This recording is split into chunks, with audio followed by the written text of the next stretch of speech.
पीठ में दर्द है तो डॉक्टर बाबा जी इसको क्या करे? ये बाबा जी क्या करे? जैसे किसी को रोग है, किसी को दर्द है तो डॉक्टर के पास जाए। आशीर्वाद से नहीं ठीक होता। देखो बस वही समझ में नहीं आता, इसी भटकाओं में सब भटक रहे हो। कोई जंतुर बांधेगा, कोई आशीष, इसीलिए तुम सब अच्छे कर्म करो।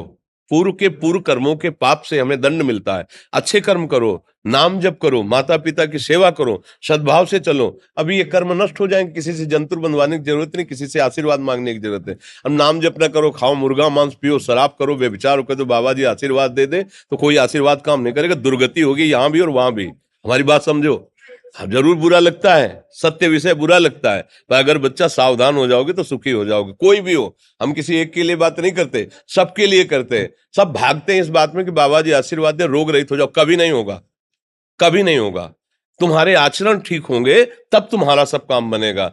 हाँ, अब देखो ना, खा रहे हैं जीवों को उबाल उबाल करके मांस, पी रहे हैं शराब, कर रहे हैं बेविचार, बुद्धि भ्रष्ट होगी और नष्ट होना पड़ेगा, क्योंकि आचरण गलत है। कोई आशीर्वाद किसी का काम नहीं करेगा।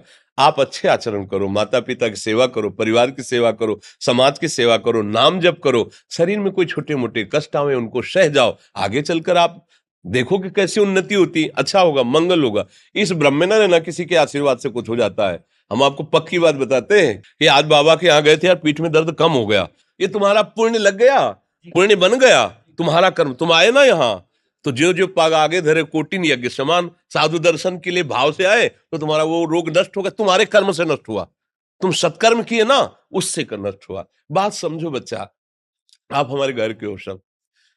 आशीर्वाद देने से हम कई बार कहा कि अगर तुम सुखी हो जाओ तो हम किसी से न मिले, चुपचाप अपने कमरे में बैठे केवल आशीर्वाद देते रहे सबको। लेकिन नहीं सुखी होगे। सुखी होगे तुम अपने कर्म से। को न काहू के सुख दुख कर दाता, और निज कृत कर्म भोग सुन भ्राता। हे भाई, अपने कर्म का भोग ही आपको भोगना पड़ेगा। कोई भी तुम्हारे कर्म को नहीं मिटा सकता, एकमात्र भगवान। एकमात्र भगवान, मेरी बात मान लेना। उनकी शरण में और नाम जप करो, सब ठीक हो जाएगा। तुम्हारे भजन से होगा, तुम्हारे अच्छे आचरण से होगा, तुम्हारी धार्मिक प्रवृत्तियों से होगा। अब ये बात ना समझो तो फिर हम क्या कह सकते हैं? नहीं, हाँ, यही तुम्हारा जन्मदिन की सफलता है कि हमारी बात मान लो, राधा राधा रटो, कोई नशा मत करना, अपने माता पिता की सेवा करो, समाज की सेवा करो जितना। और जो कष्ट है वो स्थायी नहीं है। आज विपत्ति आई, कल खत्म हो जाएगी।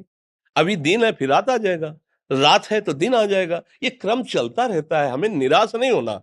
सूरवीर योद्धा की तरह हमें जीना है यार, कायर की तरह नहीं जीना है। जी, ठीक है।